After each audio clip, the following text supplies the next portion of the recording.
vaxtı gəzirsən. Baba bu da dərs vaxtı. Keçirəm, çəkirəm sən. Çıx. Bu da sən çəkirəm. Sən atacağam. Nəyə atacaqsan? Canlı dərs vaxtı sən bunu. Nə dərs vaxtı? Nə dərs vaxtı?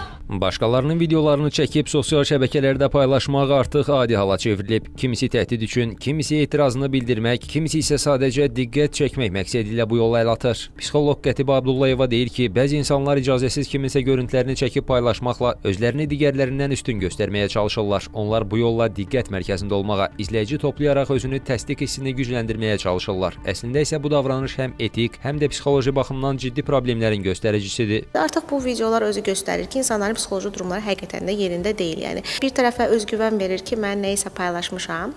Bunun iki səbəbi ola bilər. Bir baxış sayı, bir də orada yazılan etirazlı yazılar insanların marağını doğurur deyə. Digər tərəfdən də bəlkə də məlumatlı deyil. Düşünür ki, sosial şəbəkədən paylaşsam daha tez çataram.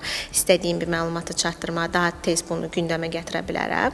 Amma bu halın ikisi də təbii ki, təbii hal deyil. Bunun üçün müraciət edəcəyimiz bir yerlər olmalıdır. Amma zərər çəkən tərəfi soruşsaq, zərər çəkən tərəf üçün psixoloji olaraq güvən hissi, utanc hissi və yaxud bir xəstəliyinə tutulmasına, depressiyaya qapılmasına, panik atak tapmasına, sosial mühitə çıxmaqdan, sosiallaşmaqdan qorxmasına gətirib çıxarda bilər. Aylin Rəsulzadə, Əli Əkbərov, Namiq Hüseyev, Kənan Qafar, Xəbər Ertəsi.